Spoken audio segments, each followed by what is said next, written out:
Esta es tu vida, sé protagonista. Dirige tu futuro en el mejor lugar. En la UBAC, detona tu potencial. En la UBAC, sé libre para avanzar. Somos tu gente, hagámonos más fuertes. Juntos lograremos triunfar.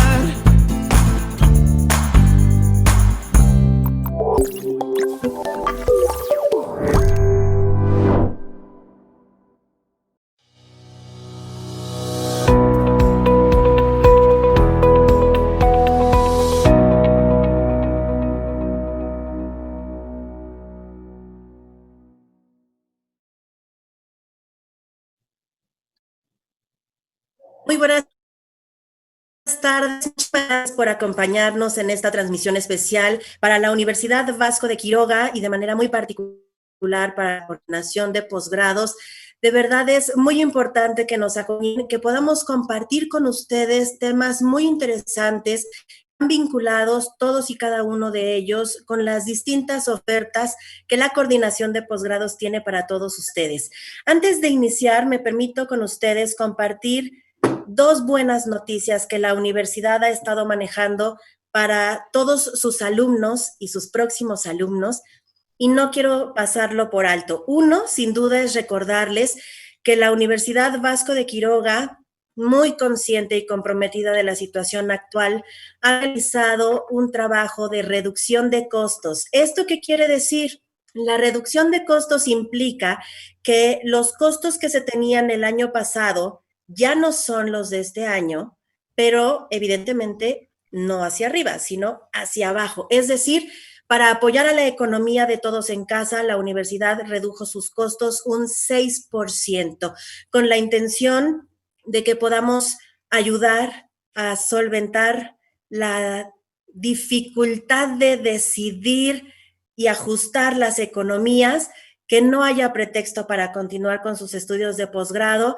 Pues este es uno de los argumentos importantes que utiliza la Universidad Vasco de Quiroga con la reducción de costos. Y por otra parte, invitarles a todos a que aprovechen este mes, todo este mes, hasta el 31 de julio, la universidad ofrece para todos sus nuevos alumnos un 40% de descuento en su inscripción. De tal suerte que deseamos apoyarles lo más posible. Reitero, estamos muy conscientes de la situación, pero también estamos conscientes de que debemos y queremos ayudarles y queremos que sigamos todos preparándonos para ser estos agentes de cambio comprometidos con el bien común de la sociedad que siempre hemos sido.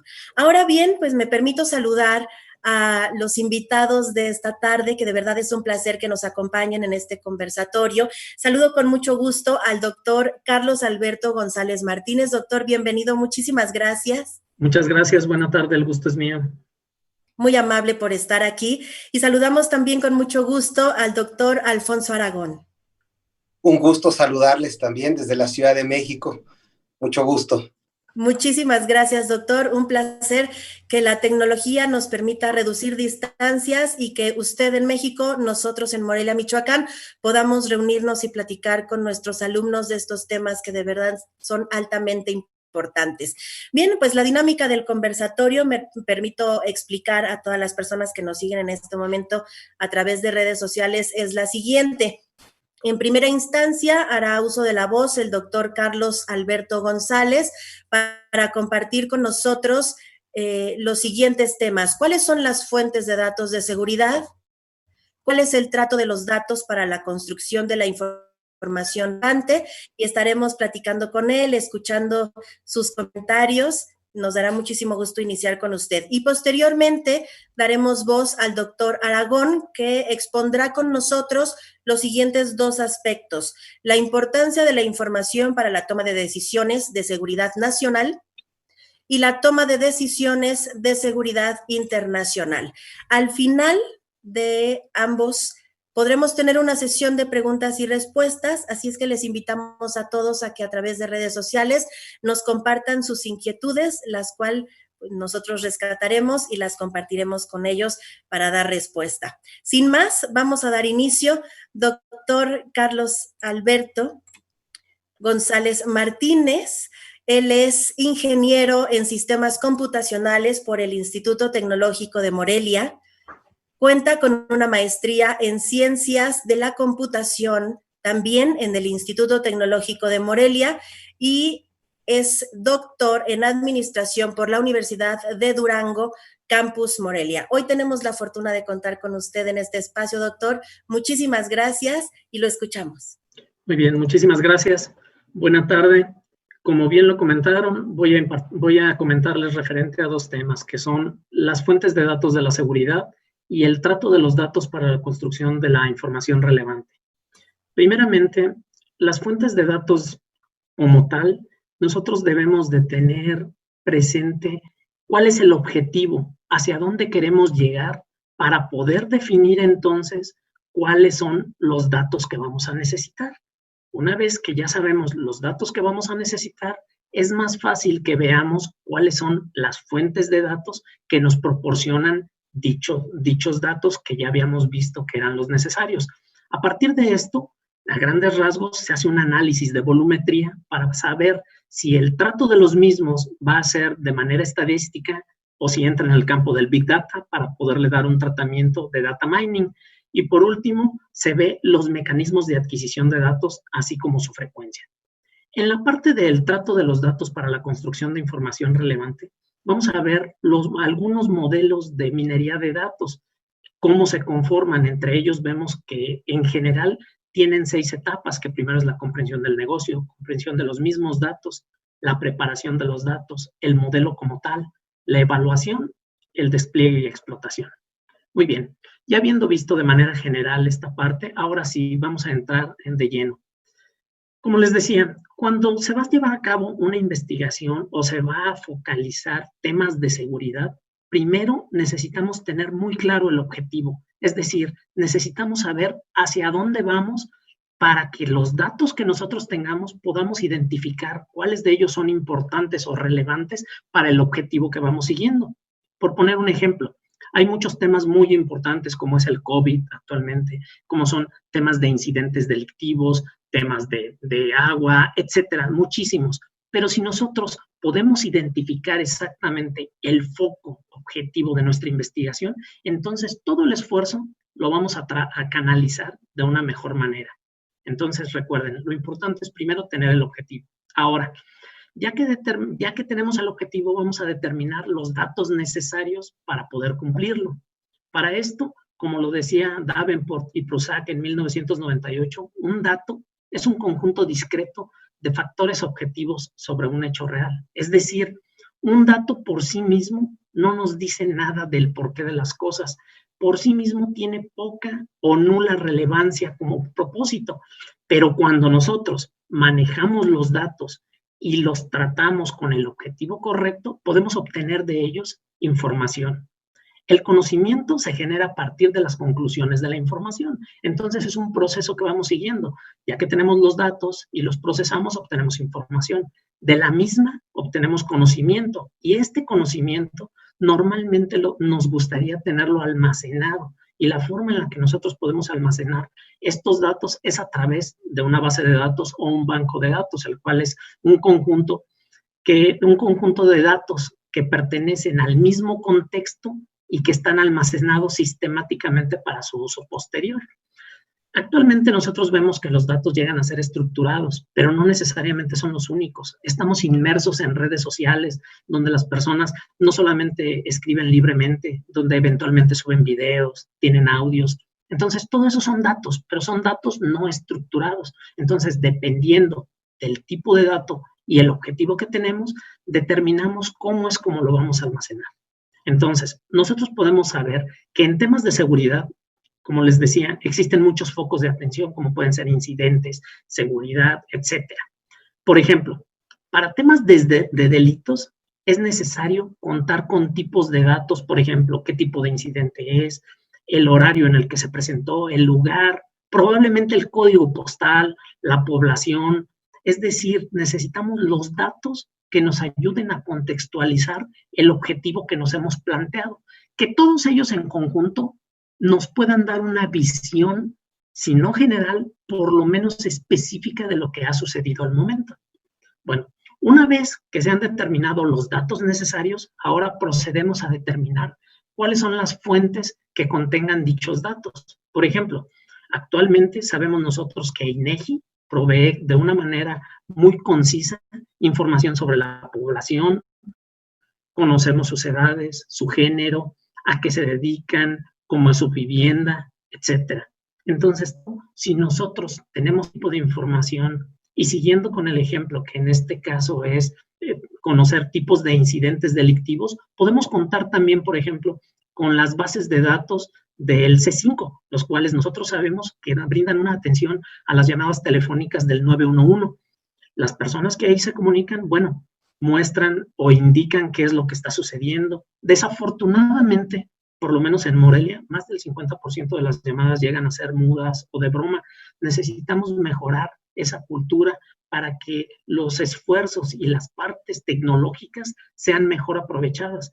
Entonces, como les decía, este tipo de base de datos nos ayuda a tener organizada la información, que si nosotros la sumamos ya con la de INEGI, se pueden llevar a cabo cruces. Es decir, si a través de las bases de datos del 911 nosotros conocemos los incidentes delictivos que se están presentando en una determinada colonia, al cruzarlo con la base de datos del INEGI, esa colonia sabemos nosotros cómo es la población, etcétera, cómo trabaja, dónde trabajan. De este modo, el cruce de la información nos da un contexto todavía mayor. Ahora, cuando las bases de datos del C5 son procesadas, estas llegan, el mejor de los casos, las que tienen seguimiento de tipo legal, las atiende la Fiscalía. Entonces, es una base de datos también muy importante en la cual se le da el seguimiento al incidente delictivo y ya podemos ahora saber la población, cómo es, qué es lo que nos está reportando y de esos reportes, qué es lo que sucedió.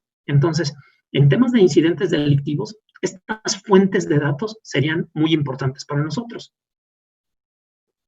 Perdón, una vez que ya tenemos las fuentes de datos, es necesario hacer un análisis de la volumetría. Es decir, necesitamos saber de qué volumen de información estamos hablando. Si son 10, 20, 30 mil registros, si estamos hablando de millones, o de qué cantidad y con qué periodicidad.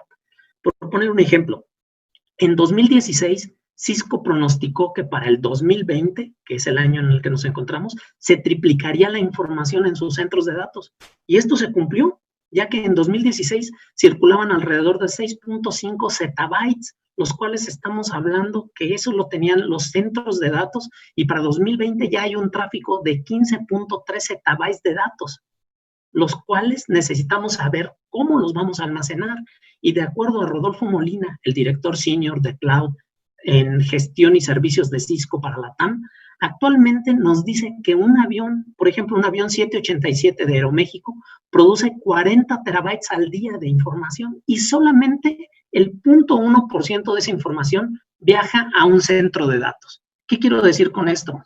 Que estamos en un momento donde todo genera datos. Tenemos el Internet de las cosas, tenemos todos los lugares donde estamos almacenando la información, los semáforos inteligentes, toda esta parte, pero ¿qué pasa con esos datos? Si esos datos no los procesamos, es imposible de que nos generen información y más allá que podamos obtener un conocimiento. Entonces necesitamos de tener la capacidad de poder desagregar esta información y determinar qué de ella es trascendental, cuál es importante para que nosotros podamos cribarla de alguna manera y tener solamente aquellos datos importantes que cruzándolos con otras fuentes de datos tengamos en su conjunto un contexto importante de datos para poder trabajar. Entonces, después de esta parte, nosotros llegamos a un punto donde tenemos un mecanismo o debemos de identificar mecanismos de adquisición de datos, así como su frecuencia.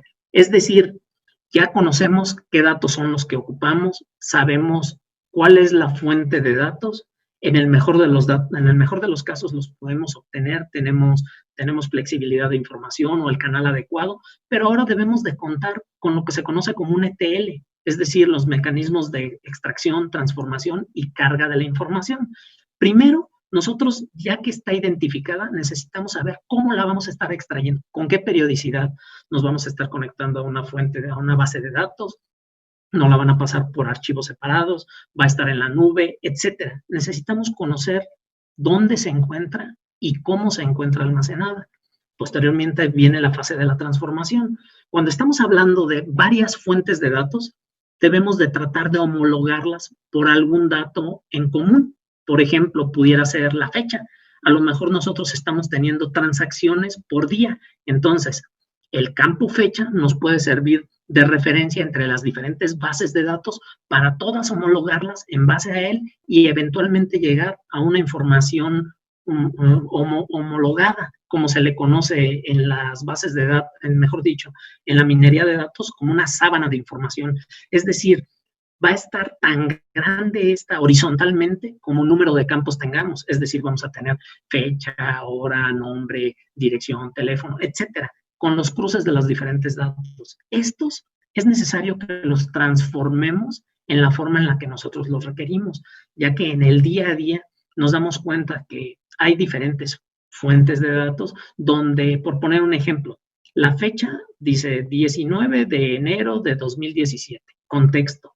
En otras puede decir el formato de año, a 4 dígitos, _mes, _día, o con diagonal. Todo esto son fechas válidas. Sin embargo, es necesario que las tengamos en un mismo formato para que sea transparente en el manejo de la misma. Todo este tipo de datos forma parte de la transformación. Ya que hayamos hecho la transformación de los datos, lo que continúa es el proceso de carga. Ok, ya supimos dónde tenemos los datos, ya supimos cómo los estamos organizando, pero ahora nos hace falta con qué periodicidad la vamos a estar trayendo y dónde la vamos a consolidar. Dependiendo del volumen de la información, la podemos tener o en una base de datos, en la nube, o dependiendo del recurso informático con el que contamos. Entonces, ya que tenemos todo esto y la periodicidad, tenemos nuestro proceso de ETL completo. De esta forma, podemos nosotros considerar que estamos cerrando el tema de las fuentes de datos. De aquí ya vimos desde dónde vienen los datos hasta dónde la estamos consolidando. Ahora, vamos a tocar el tema de cuál es el trato de los datos para la construcción de la información relevante. Muy bien, en este punto, cuando se están tomando datos o bases de datos de diferentes fuentes y las estamos consolidando, por definición vamos a tener un alto volumen de información.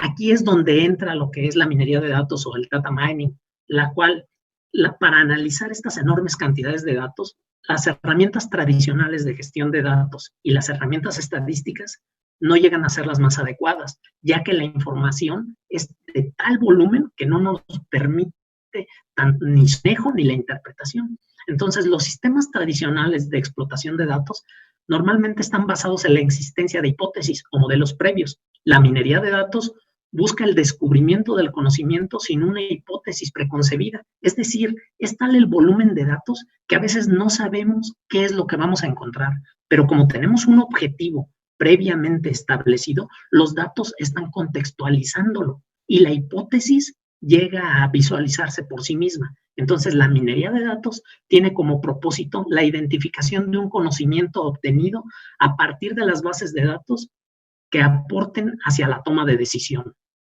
Muy bien, entonces en este punto ya podemos entender por data mining o minería de datos el proceso de analizar datos previamente provenientes de distintas fuentes de información con el objetivo de extraer el conocimiento útil. Y por útil, vamos a entender que debe de haber una alineación con unos objetivos previamente establecidos, tanto desde el punto de vista del negocio, como lo estamos manejando, como desde el punto de vista más concreto de la minería de datos. Ahora, existen varias metodologías para el manejo de la minería de datos. Todas ellas llegan a converger en los componentes que les había comentado, como son la comprensión del negocio, la de los datos, la preparación de los mismos, el modelado, la evaluación y por último el despliegue. Entonces, el primer paso es la comprensión del negocio. En esta etapa, nosotros debemos de determinar, como lo habíamos dicho, los objetivos hacia dónde vamos. Ok, esto lo hicimos en el negocio, cuando estuvimos extrayendo los datos, pero cuando vamos a llevar a cabo el análisis de los mismos, el objetivo se tiene que mantener vigente, si no los datos llegan a dejar de ser relevantes. también es necesario que valoremos la situación, es decir, que veamos dónde nos encontramos para ver hasta dónde podemos llegar con función a los datos que tenemos y a la periodicidad en la que los vamos a estar teniendo. Es decir, vamos a estar renovando la misma. También vamos a poder determinar los objetivos de la minería de datos que deben de estar alineados con los objetivos previos para poder llevar una producción de un plan del proyecto. Nosotros debemos de contar con un proyecto de minería de datos que nos haga sentido tanto en la información, en los datos que tenemos, para saber qué información vamos a obtener. O sea, los datos es la materia prima para llevar a cabo, para obtener la información y llegar al conocimiento. Es decir, si en esta materia prima estamos carentes de algún tipo de dato, va a ser imposible, a menos que lo podamos inferir o que lo podamos desarrollar a partir de otros. Muy bien. Ahora, la comprensión de los datos empieza en la recopilación de los datos iniciales. Necesitamos ver todos los datos que tenemos, los existentes, los adquiridos, cómo los vamos a tener, los adicionales, es decir, los datos derivados a partir de los que tenemos. En la minería de datos es muy frecuente que a partir de la información que se tiene se derivan otros datos que nos sirven de parámetro o de una cierta medida para ir viendo cómo se va avanzando o que nos sirvan de referencia. Posteriormente viene la descripción de los datos, la cantidad, el tipo, un diccionario de datos, que sepamos exactamente un dato, qué significa, cuál es su formato y la periodicidad con la que lo estamos teniendo. ¿Cómo los estamos exportando? No debe de haber ningún problema entre los datos que tenemos y cuando se exportan deben de ser los mismos. Y esto forma parte de la verificación de la calidad de datos. Es decir, en este punto, todas las personas que hayan manejado datos, información, se van a dar cuenta que horizontal y verticalmente llegamos a tener datos perdidos, datos que llegan a estar faltantes, erróneos, nulos, etcétera. Por poner un ejemplo, a veces se está capturando la edad y cuando las estamos analizando y sacamos los máximos y mínimos, nos damos cuenta que llegamos a tener un máximo de 203. Tú dices, oye, si la unidad de medida es año, ¿cómo vamos a tener a alguien con 203? Entonces llegamos a poner márgenes válidos. Decimos, ok, lo normal es que sea de 0 años a 99, por poner un ejemplo. Entonces, ¿qué vamos a hacer con los datos que se hayan capturado mayores a esa cantidad? O incluso los datos negativos también se llegan a presentar. Entonces, tenemos que tener una política de qué hacer con ese tipo de datos faltantes, datos nulos, etc. Posteriormente viene la parte de la preparación de los datos. En esta etapa hacemos la selección de los datos importantes, es decir, los volvemos a filtrar por filas, porque a lo mejor tenemos todo 10 años, pero lo relevante solamente va a ser 2020, por ejemplo, si estuviéramos hablando de temas de COVID, porque en lo anterior no se había presentado, o qué sé yo, necesitamos delimitar el periodo, así como las columnas importantes. Posteriormente hacemos la inclusión o exclusión de los datos, es decir, la limpieza, el cribado, donde vamos a ver qué datos se van a eliminar de ser necesario o cómo van a ser codificados, la construcción de los nuevos datos y la integración de los datos que llegan a ser la fusión y la adición para un formato de datos. Posteriormente viene el modelado.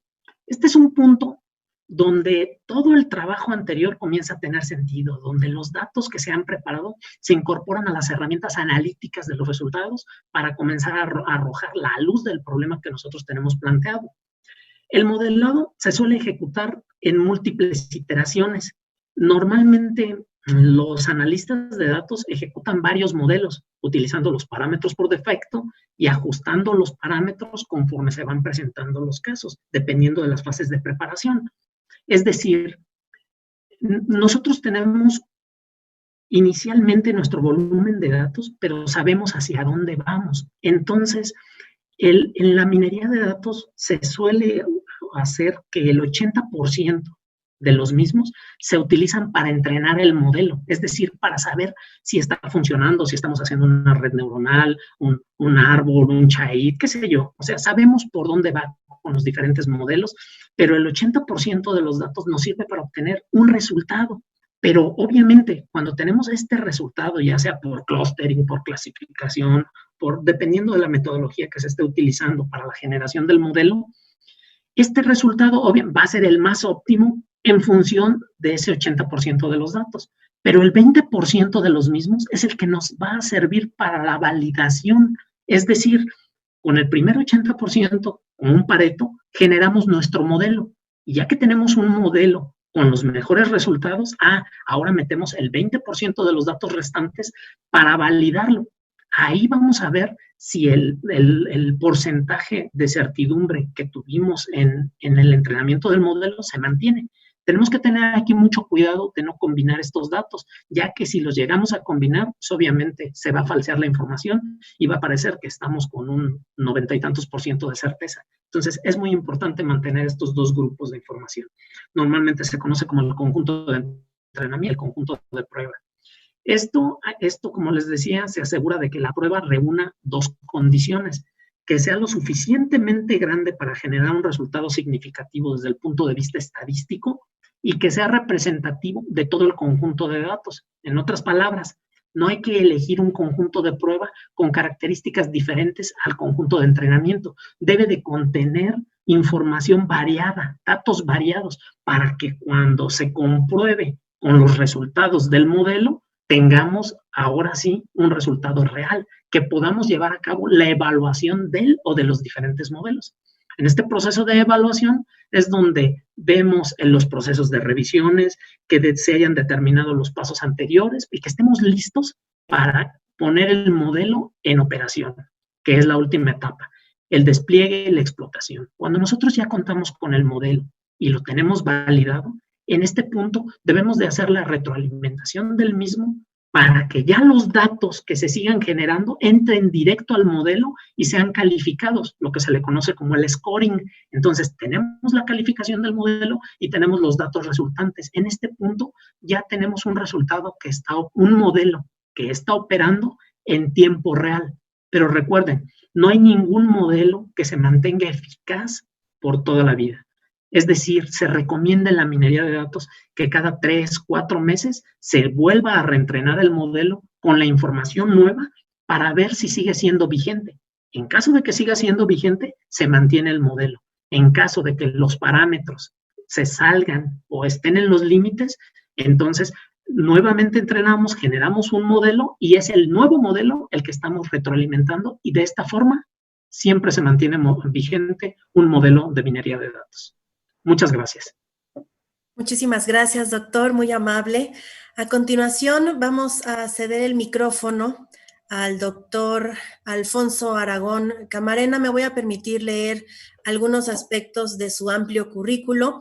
Él es especialista en seguridad internacional en temas como terrorismo, delincuencia organizada, armas de destrucción en masa y el noreste asiático. Maestro en estudios sobre política internacional y cuenta con una especialidad en armas de destrucción en masa en universidades destacadas en Estados Unidos. Ha sido conferencista e instructor para cuerpos civiles, policiales, militares y navales en 8 países del continente americano, así como catedrático en las instituciones académicas de mayor prestigio en la Ciudad de México. Cuenta con diversas publicaciones, es licenciado, maestro y candidato a doctor en Relaciones Internacionales y profesor en la Facultad de Ciencias Políticas y Sociales por la Universidad Nacional Autónoma de México. Hoy tenemos la fortuna también de tenerle en este espacio. Muchísimas gracias, doctor Aragón. Le escuchamos. ¿Nos ayuda activando su micrófono, doctor? Muchas gracias. Claro. Quería agradecerles la amabilidad de invitarme, también lo generoso de las amables palabras en la presentación. Nuevamente tener la oportunidad de compartir pues estos espacios es hoy día pues algo fundamental, el no detener los procesos de enseñanza-aprendizaje, el continuar pues moviendo la tecnología en favor de la educación en todo el sentido de la palabra me parece siempre un gran acierto, y en ese sentido pues me permito agradecer y felicitar a la Universidad Vasco de Quiroga por esta invitación y por estos pues esfuerzos, estos espacios tan importantes para poder seguir compartiendo conocimiento de un lado y de otro, y que eso permita pues la mejor formación, pues no nada más de quienes estudian, sino actualización de quienes por supuesto, continuamos los caminos del análisis en nuestras diversas trincheras de conocimiento. En ese sentido, también me da mucho gusto haber tenido la oportunidad de escuchar la disertación de Carlos, que sin duda puso el dedo metodológico en la llaga de lo que implica el análisis de la información, y me va a servir mucho precisamente para compartir con ustedes algunos elementos sobre seguridad nacional y seguridad internacional que, pues obviamente, tienden a ser afectados o impactados significativamente por la información como tal. Y en ese sentido, quizás lo primero sería, colegas, tomar de la parte metodológica el concepto. No tenemos hoy día un concepto mundialmente aceptado de lo que implica la seguridad nacional y la seguridad internacional. Obviamente, esas definiciones van a depender en mucho del interés nacional de cada país, obviamente de la forma también en cómo analizan en el contexto tanto riesgos como amenazas y la forma en cómo deciden abordarlos. Ahora, esto sería imposible si obviamente no existe información de por medio. El poder determinar a qué corresponde un riesgo o a qué corresponde una amenaza, insisto, sería imposible si no existe un diagnóstico previo, y este diagnóstico solo puede ser construido si se cuenta con información perfectamente procesada para tales efectos. En ese estricto sentido, quizás valdría la pena, antes de pasar a comentar un poco de las características de la información, regresar a esto que muy bien comentaba Carlos, que tiene que ver con el análisis. Es decir, nosotros podemos tener datos, pero esos datos son unidades de información que por sí mismas pueden no decirnos absolutamente nada. Se pueden ser obviamente susceptibles de recolección, van a ser recolectadas, hay muchísimas vías para ello, pero solas no tienen sentido. Pueden ser fechas, pueden ser nombres, puede ser algún suceso en particular, pero si no les brindamos el adecuado contexto, entonces no van a tener ninguna utilidad para poder tener la comprensión que se requiere y posteriormente una toma de decisiones eficiente basada en precisamente eso que se nos ofrece.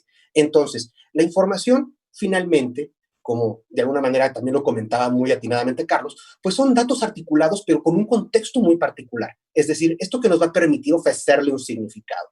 Y entonces, ahora sí, ya podemos estar pues en la tesitura de poder generar con el paso del tiempo y obviamente con un análisis pertinente, determinar hechos, generar evidencias, posteriormente hipótesis y finalmente tomar en cuenta juicios o generar juicios para poder tomar decisiones.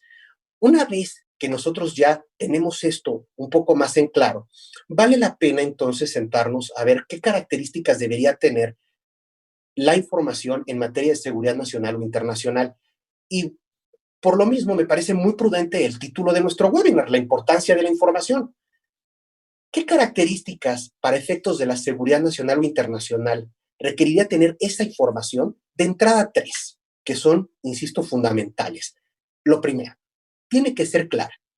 Si la información no observa un nivel de claridad tal que quien va a tomar decisiones no alcanza a descifrar, entender o interpretar de manera sencilla, entonces la información no sirve. Porque entonces se sujeta a los tomadores de decisiones a reinterpretar y hacer un segundo trabajo, y eso inhibe, obviamente, la forma en cómo se van a tomar determinaciones y algo muy importante, el tiempo en el que esa toma de decisiones se va a tener que llevar a cabo. Si la información no resulta clara, entonces es imposible seguir adelante. La segunda, quizás también que es igual de importante, es la anticipación. Para efectos de seguridad nacional o internacional, si esta información no está trabajándose de manera anticipada para poder comprenderse y tomar las decisiones adecuadas para que ciertas cosas sucedan o no en el ámbito de la política pública respecto a un diagnóstico previo que ya se ha realizado sobre qué son riesgos y qué son amenazas, entonces esa información difícilmente va a tener utilidad. ¿A qué me refiero con la anticipación? De nada sirve que llegue después. El mejor ejemplo que podemos tener en la historia de la segunda mitad del siglo XX tuvo que ver con la Segunda Guerra Mundial. Y el caso del ataque de los japoneses, particularmente a la base naval de Pearl Harbor de los Estados Unidos, es un clarísimo ejemplo de esto.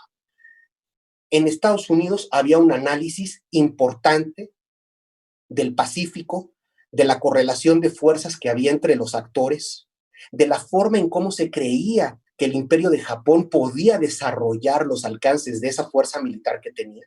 Y el problema que tuvieron fue que la información que les llegó sobre el hecho de que los iban a atacar, llegó lamentablemente 22 horas después de haberse iniciado el ataque. Es decir, ya no sirve absolutamente de nada.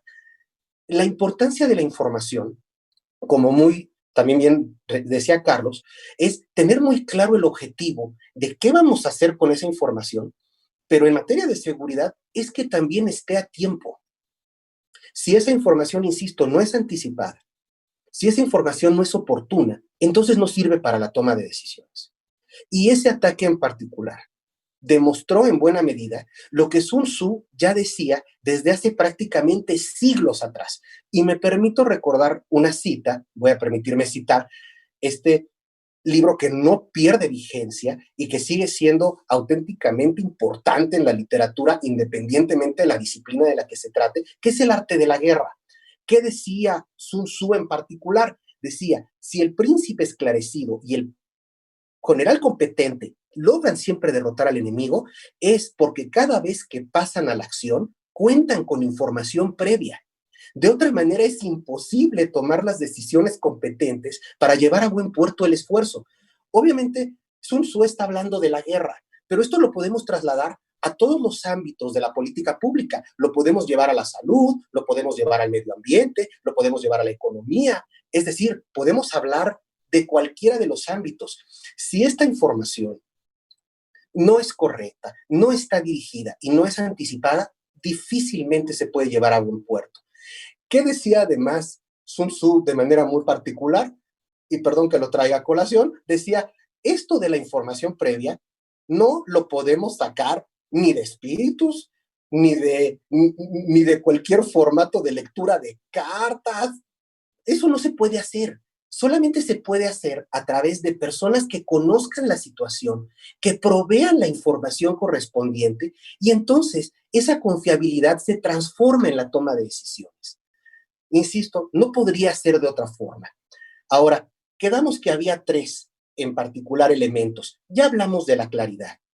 Habíamos dicho que si el tomador de decisión se ve en la necesidad de reinterpretar algo que se le está ofreciendo para decidir, esa información no va a servir. Dijimos que tenía que ser anticipada, es decir, si la información no cuenta con el suficiente tiempo previo para que la decisión tenga impacto, difícilmente va a servir en materia de seguridad nacional e internacional. Y la tercera, bien dicho también, tiene que tener oportunidad. Esa información oportuna no nada más tiene que ver con el tiempo, tiene que ver con su calidad. Si los datos presentados no son aquello que refleje la realidad de la mejor manera, se pueden tomar pésimas decisiones al respecto. El ataque de Pearl Harbor, como lo acabamos de mencionar, es uno de los más grandes ejemplos en la historia para ello. Ahora, ¿de qué otra manera sirve la información en materia de seguridad nacional e internacional? No solamente tiene que ver con la anticipación, tiene también que ver con la proyección del presente a través de un entendimiento del pasado para poder proyectar de manera adecuada el futuro. No hay ejercicio prospectivo que conozcamos que no parta de información estable, consolidada y verificada. De otra manera, sería imposible para nosotros diseñar un camino para poder construir el futuro. Y esto tiene mucho que ver con cualquier trabajo de seguridad, tanto nacional como internacional. Y déjenme decirles que aún a pesar de ello, puede haber problemas. Es decir, a pesar de que la información pueda llegar a ser la mejor, si el contexto no es adecuado, si el formato analítico no es el correcto, si no se toman las precauciones necesarias para tener una completa pulcritud de la metodología, no se va a llegar, a buen puerto. Y para esto también tenemos muchísimos ejemplos. Y permítanme ponerles algunos. Voy a estar mezclando un poco lo nacional y lo internacional porque finalmente tienen que ver, no pueden disociarse, aunque lo hicimos aquí de manera artificial simplemente para darle un orden en forma a la charla. Pensemos por un momento en lo que nos está sucediendo ahorita con la pandemia. Este tema sanitario de enormes proporciones ha demostrado la fragilidad del sistema internacional y de muchos sistemas nacionales, en formas que quizás no se esperaban. Entonces vienen varias preguntas. Es decir, en las agendas internacionales, ¿alguien había hablado de las pandemias y cómo hablaron de las pandemias?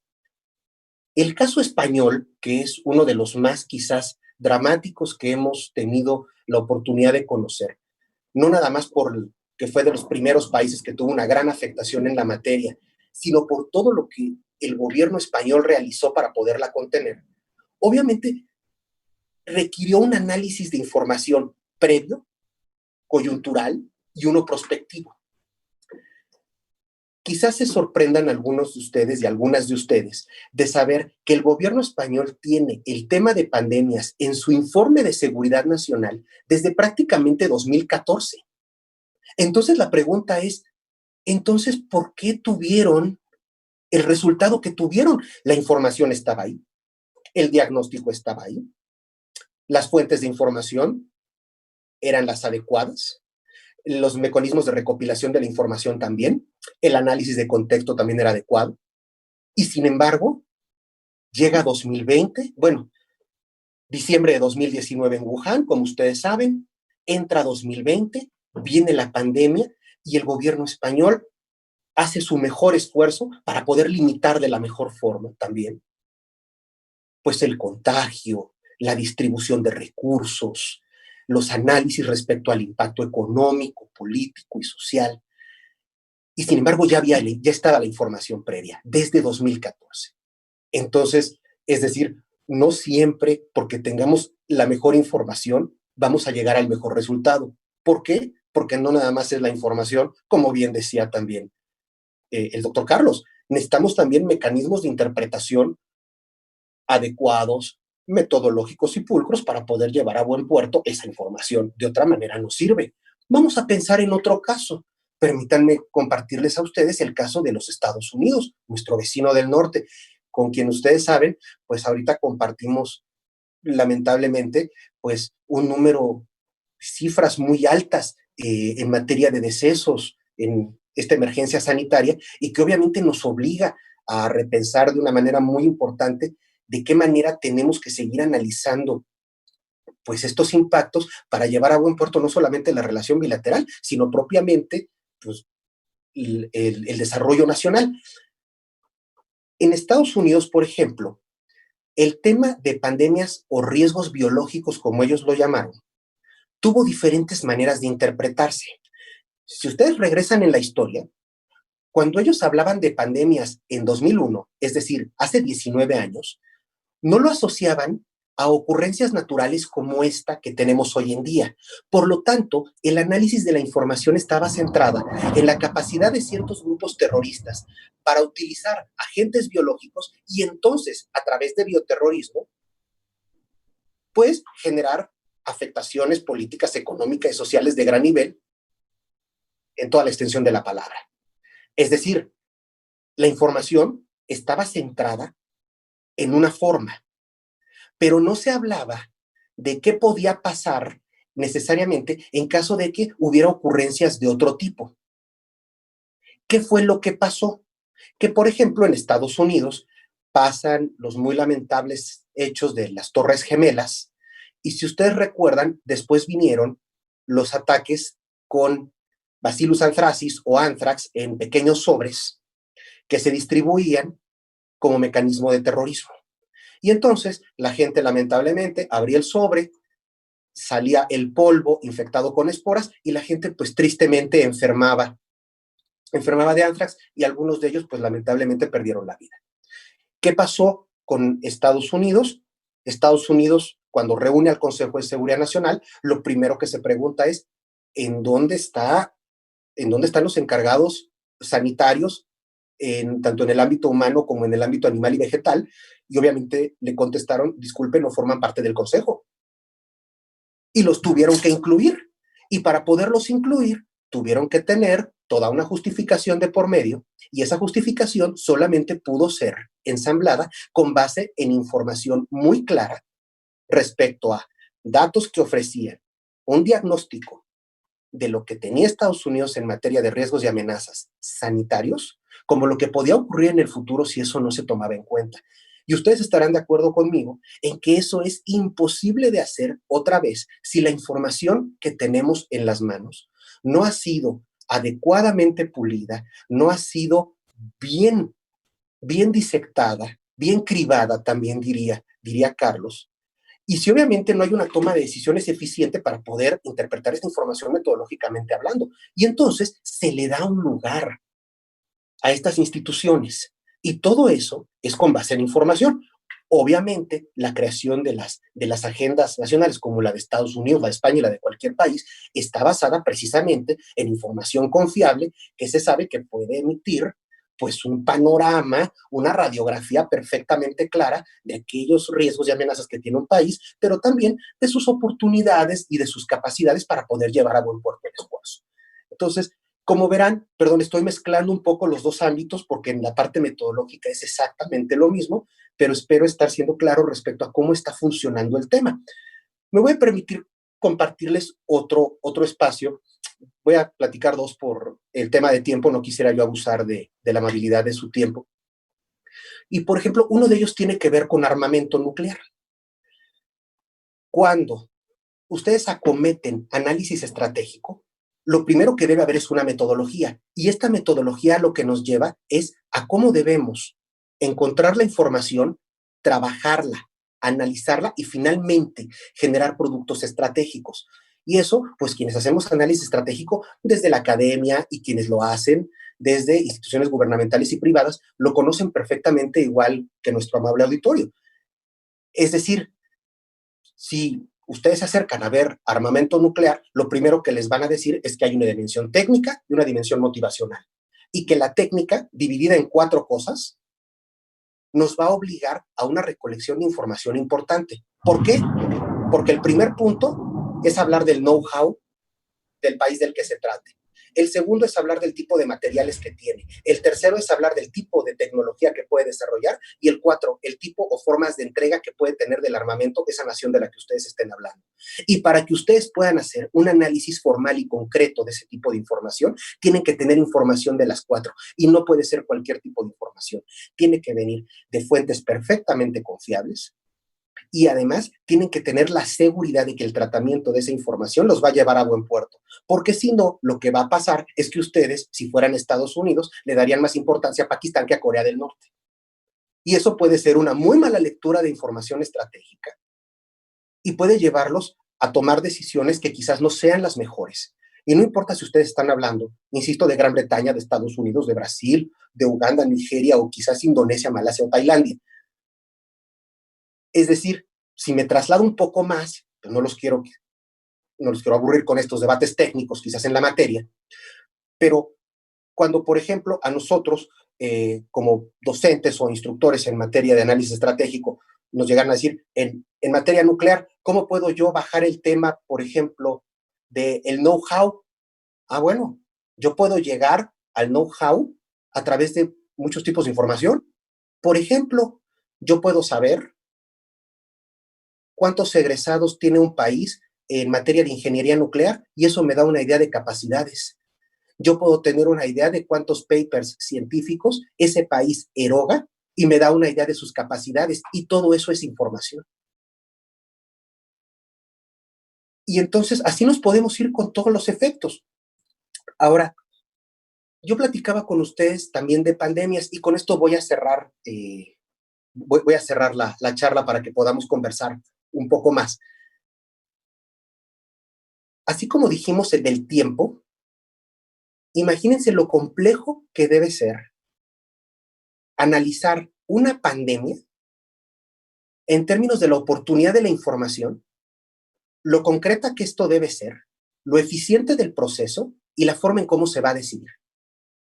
Si ustedes regresan en el tiempo, China refiere el problema el 31 de diciembre de 2019. En menos de una semana, la Organización Mundial de la Salud ya ensambló a su equipo de respuesta y han pasado 4 días. Después de eso, está ya perfectamente activado en sus 3 niveles el sistema sanitario internacional. Y tenemos a la Organización Mundial de la Salud recibiendo la información que está otorgándole la República Popular de China. Se activan los formatos regionales que tiene la OMS, entre los cuales está la Organización Panamericana de la Salud, que es la que nos cubre a nosotros como continente, que es su rama regional. Y finalmente todos los países que activan sus propios sistemas. Pero ¿están ustedes de acuerdo que ya pasaron 4 días? Cuando tenemos estas dudas sobre, por ejemplo, es que ¿por qué la información no se traslada tan rápido? Lo que en China, por ejemplo, referían era lo siguiente. Ellos decían, requerimos tiempo para poder ver cómo se comporta. Porque si yo ahorita doy información nada más de bote pronto, probablemente se tomen muy malas decisiones al respecto. El problema es que también se requiere la oportunidad y ahí encuentran ustedes un choque fundamental de lo que podría implicar un manejo de información a nivel estratégico. Por una parte, los países estaban demandando la mayor información posible, lo cual es perfectamente natural en cualquier problemática internacional. Y por otro lado, quien la está erogando, lo que está diciendo es, al no conocer yo de fondo cómo se está comportando el fenómeno, y si yo ofrezco datos y sobre esos datos se toman decisiones, sin yo conocer perfectamente qué es lo que puede pasar, podemos tomar decisiones equivocadas. ¿Están de acuerdo que eso es un dilema en términos de lo que implica la información? Porque entonces la pregunta es, ¿qué hago? Es decir, si me espero, tengo un problema en el tiempo de respuesta. Yo de todas maneras puedo tener protocolos como autoridad nacional en materia sanitaria. El problema está en que si yo no conozco perfectamente lo que está pasando, puedo tomar malas decisiones. Porque si al final tomé decisiones y esas van a acabarse demostrando que no eran las mejores, cuando se demuestre en el otro país que está erogando la información que había otras cosas que tomar en cuenta, pero que por la velocidad no se podía, la pregunta es entonces, ¿qué hacemos? Y ahí tienen ustedes estos problemas de cómo los tratamientos de la información son exageradamente delicados. Y todos quienes estamos teniendo la oportunidad de ver el webinar, lo vivimos muy bien cuando encontramos en medios de comunicación 2 posturas. Aquellos que decían, hay que tomar las decisiones lo más rápido posible, aunque no tengamos toda la información, y los otros que decían, hay que esperar, aunque esto pueda tener un costo, para que cuando tomemos la decisión esta sea la mejor. Híjole, perdonen, eso es complicadísimo. Y perdón que lo comente también tan crudamente y tan atropelladamente, pero es por razones de tiempo. Esto nos habla de la importancia de la información y cómo hablar de esto en términos de seguridad nacional o internacional es un debate muy complejo y es un debate que no se termina, es un debate que se sigue construyendo, se vuelve vigente prácticamente cada día y cada año. Si a eso a ustedes les suman las bondades tecnológicas a las que estamos hoy día sujetos, y obviamente con todo lo malo que también puede implicar, ya se podrán imaginar a qué me estoy refiriendo. Pero en fin, lo quiero dejar aquí, espero haber sido provocador respecto a algunos detalles, porque finalmente los webinars nos interesan para eso, intercambiar ideas, mover puntos de vista, y con esto voy a cerrar mi participación agradeciéndoles obviamente la gentileza y la amabilidad de su atención. Muchísimas gracias. Al contrario, doctor, muchísimas gracias a usted. De verdad que vamos a pedir que tengamos una segunda oportunidad para platicar y escuchar con ambos, ya que de verdad resulta apasionante conocer y profundizar de estos temas de los que quienes no nos dedicamos a ello quizás no conocemos a la perfección, así es que sin duda resulta apasionante escucharles. Me permito compartir con ustedes algunos comentarios de redes sociales. Marga González les envía saludos, dice que le da muchísimo gusto verlos y escucharles. Eunice Macías dice, los datos son oro molido para la toma de decisiones, que es justamente lo que han abordado ustedes hoy durante el conversatorio. Y tenemos una pregunta que me gustaría realizarles y que sin duda pues es una pregunta que quizás muchos mexicanos nos hemos hecho. El cuestionamiento es el siguiente. Si gustan contestar ambos para nutrir la respuesta, será maravilloso. ¿Cuáles son las consecuencias cuando escuchamos al Ejecutivo hablar de yo tengo otros datos?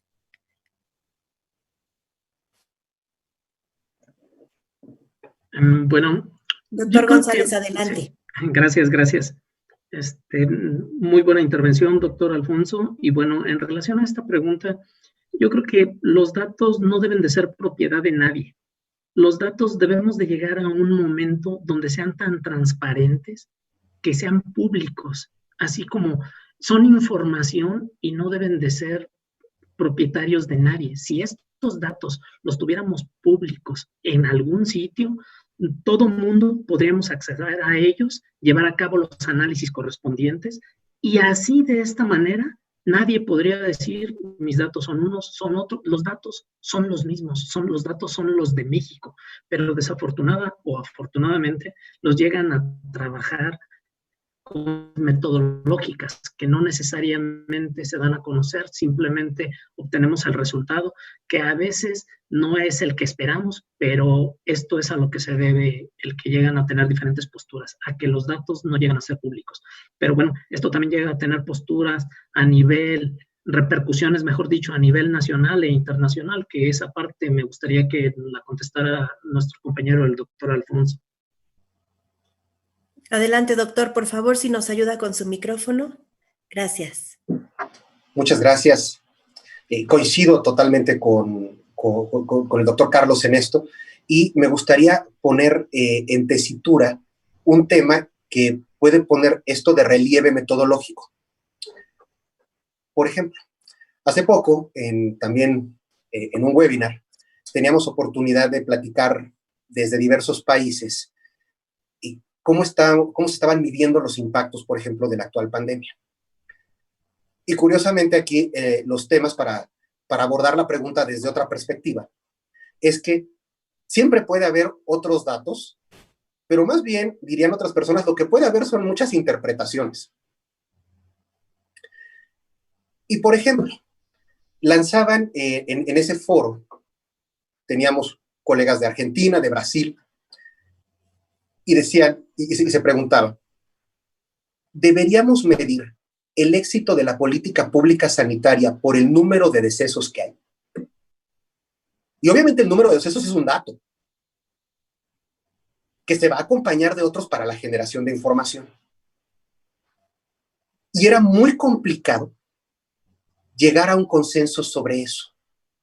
Porque entonces había gente que utilizaba esta frase que hemos escuchado, no aquí, sino en cualquier lugar del mundo, de existen otros datos, pero también lo que decíamos los académicos es, además de otros datos, también puede haber otras interpretaciones.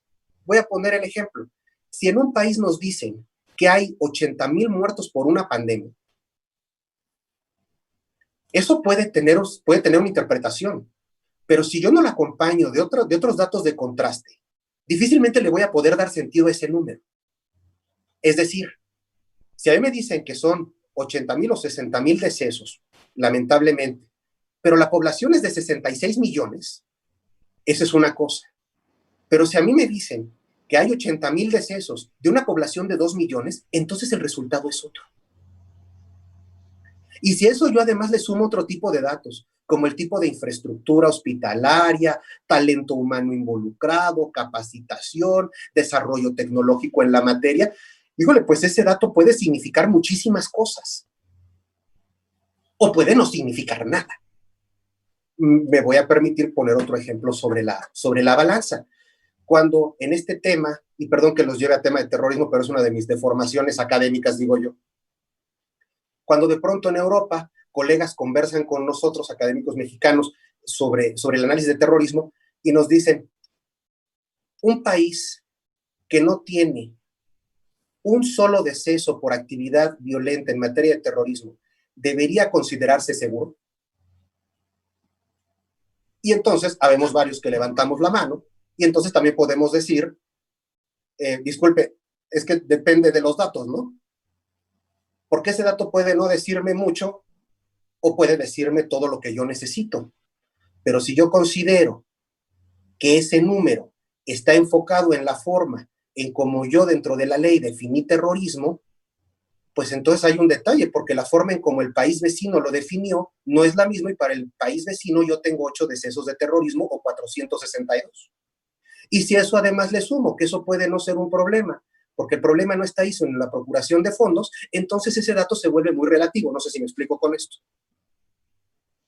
Y de ahí yo creo que existe mucho en términos cuando se nos dice que hay otro tipo de datos o que hay otro tipo de interpretaciones, pero finalmente nosotros como científicos sociales, y muy bien lo menciona el doctor Carlos, pues tenemos que tenerlos ahí, tenemos que tener las fuentes para poderlos analizar correctamente. Muchas gracias.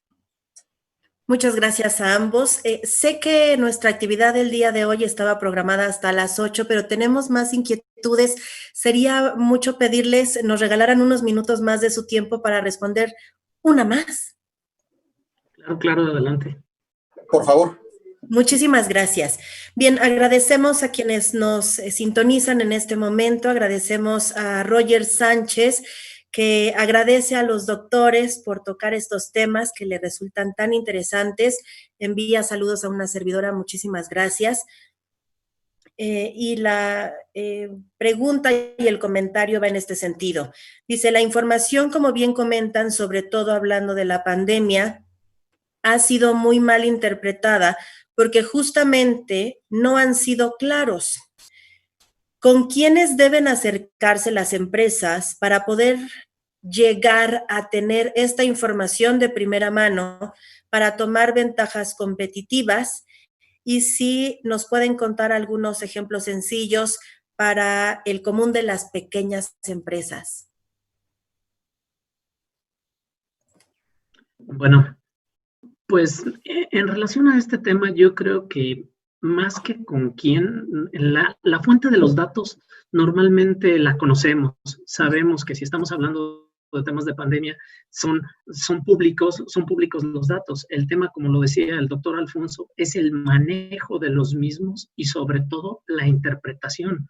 O sea, se pueden hacer muchos manejos llegando a diferentes resultados. El tema con el manejo de los datos es tener focalizado, tener un objetivo de hacia dónde vamos a ir y saber interpretar los datos. Por ponerte un ejemplo, a veces es muy fácil confundir una relación con una correlación. Nosotros debemos saber cuando los datos te están marcando una correlación y en qué forma. Saber, cuando logras entender esa parte que unos datos están siendo la base de otros, entonces sabes cuál mover, qué palanca debes mover para que tu carro vaya por tal o tal sentido.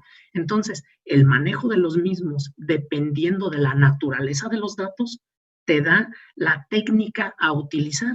O sea, no puedes forzar las técnicas para todos los datos. Las técnicas están en función de la naturaleza de los datos y el resultado ya es la interpretación de los mismos.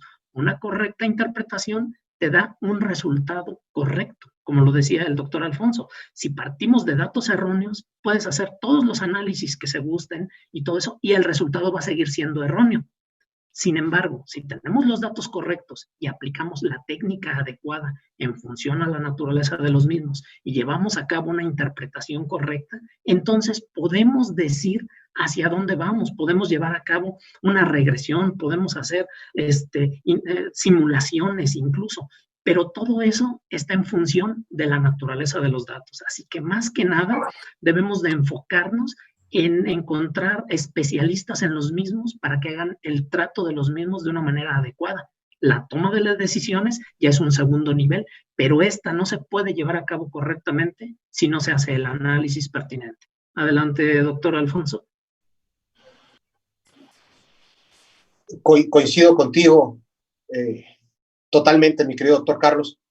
Me parece que aquí lo fundamental es regresar a la metodología, a la pulcritud, como bien mencionó Carlos, porque, por ejemplo, de pronto tenemos análisis que quieren llegar a la causalidad sin haber pasado por cierto nivel o porcentaje de correlación, y eso pues resulta inviable metodológica y científicamente hablando. Es decir, si nosotros no estamos partiendo adecuadamente del lugar y entender exactamente qué es lo que queremos con esos datos que vamos a tomar, entonces se pierde completamente el esfuerzo. Precisamente el direccionamiento de la intencionalidad respecto a para qué son los datos es lo que nos permite escoger, pues obviamente, las metodologías y el uso que se les va a dar. Bien mencionó el doctor Carlos, si partimos de información equivocada, no importa qué tan bueno sea quien analiza o qué tan pertinente pudiera haber sido la metodología, simplemente no se va a llegar al lugar correcto y obviamente la toma de decisiones va a ser equivocada. El problema es que a veces se somete a países, se somete a personas a problemas como este que tenemos hoy en día, donde se demuestra que a pesar de que tenemos buenas metodologías, hay fuentes de información y demás, no siempre tiende a ser suficiente y requerimos mucho más para poder llevar a buen puerto el esfuerzo, independientemente del nivel del que se trata. Muchas gracias. Bien, muchas gracias. Me voy a permitir retomar una parte de la pregunta que nos arrojaba Roger Sánchez. Él decía, ¿con quién podrían acercarse las empresas pequeñas o medianas para hacer este trabajo de análisis de información, análisis de datos y que les permita tomar decisiones más certeras rumbo a este camino que a muchos pudiera parecernos pues escabroso, hay que decirlo con todas las, y quizás no sea así por completo? Bueno, en relación a quién va a manejar estos datos, actualmente se están ofreciendo maestrías para data scientists, que son precisamente los científicos del manejo de los datos, donde llevan una formación no solamente estadística, matemática, sino que también llevan partes de programación, partes metodológicas para el manejo de datos desde el punto de vista del Big Data, del data mining. Conocen ellos herramientas para dónde llevarlas a cabo. Entonces, más que dónde obtener los datos, es con quién es el especialista. La verdad, en lo personal sugiero que quienes deben de hacer este tipo de análisis son gente con ese perfil de data scientist, donde tienen una formación con bases muy sólidas en temas matemáticos, estadísticos, de programación y de data mining. Gracias. Muchísimas gracias. Y bueno, pues si me permiten abusar de ustedes, iremos con la última pregunta. Nos consultan: ¿los datos que arroja la Organización Mundial de la Salud es coherente con el color del semáforo en nuestro país? ¿Así lo consideran ustedes? ¿Cuál sería su opinión?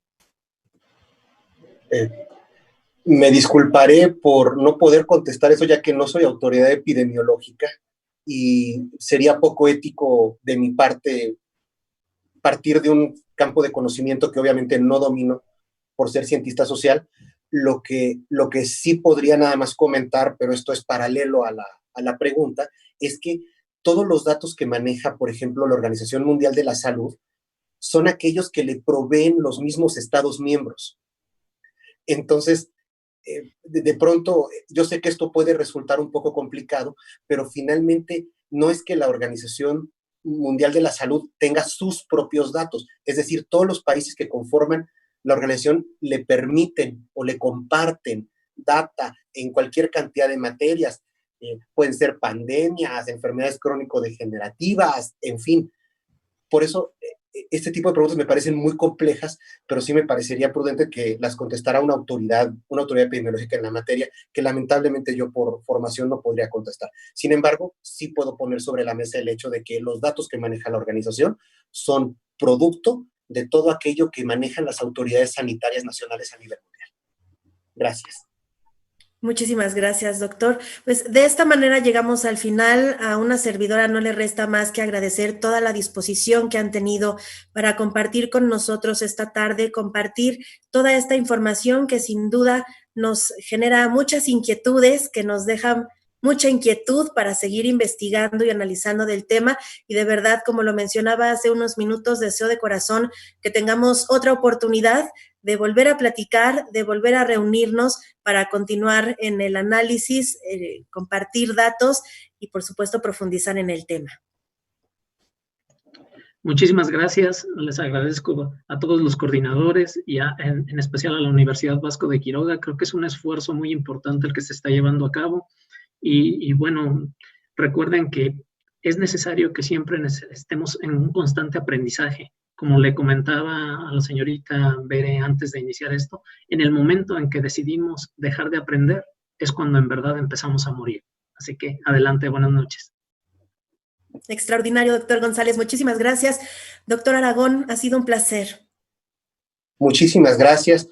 Quisiera formalmente agradecerte la excelente moderación que tuviste de nuestro webinar, agradecerle nuevamente a la universidad pues este espacio para poder conversar con todos ustedes, contigo, con Carlos, con el amable auditorio, agradecerle obviamente al doctor Alejandro Vega pues la amable invitación que me hizo para poder acompañarles y pues saber que aprovechando la tecnología podemos continuar independientemente de lo complejo que pueda ser el contexto y bueno, invitarlos, como bien mencionaba el doctor Carlos, a seguirlo haciendo y a continuar siempre pues actualizándonos y aprendiendo, que finalmente uno nunca termina de hacerlo en el curso de toda su vida. Muchísimas gracias a todos por su atención. Que tengan ustedes una excelente noche. Muchísimas gracias, doctor. Un abrazo hasta la Ciudad de México. Muchísimas gracias a todas las personas que nos han acompañado en esta transmisión. De verdad deseamos que se queden igual de inquietos que nosotros con lo que se ha compartido el día de hoy. Y bueno, pues les invitamos también para que se acerquen a conocer la oferta de posgrados que tiene para todos ustedes la Universidad Vasco de Quiroga. Ya lo escuchamos, hay que seguir preparándonos, hay que seguir creciendo, hay que tomar todas las herramientas necesarias para seguir construyendo nuestro mañana, ya que, como hemos escuchado en voz de muchas personalidades, el conocimiento siempre nos hará crecer y siempre nos ayudará. Así es que los invitamos a ingresar a la página de la Universidad Vasco de Quiroga, también los invitamos a entrar al Facebook de posgrado para que conozcan toda la oferta y las promociones que tiene la universidad para sus inscripciones y las becas, que es un factor importante en el que la universidad se suma para apoyar a las familias michoacanas, mexicanas, a salir adelante con esta situación y no truncar sus deseos de continuar con su preparación. Muchísimas gracias a todos, que tengan extraordinaria noche. Nos vemos el próximo jueves. Hasta pronto.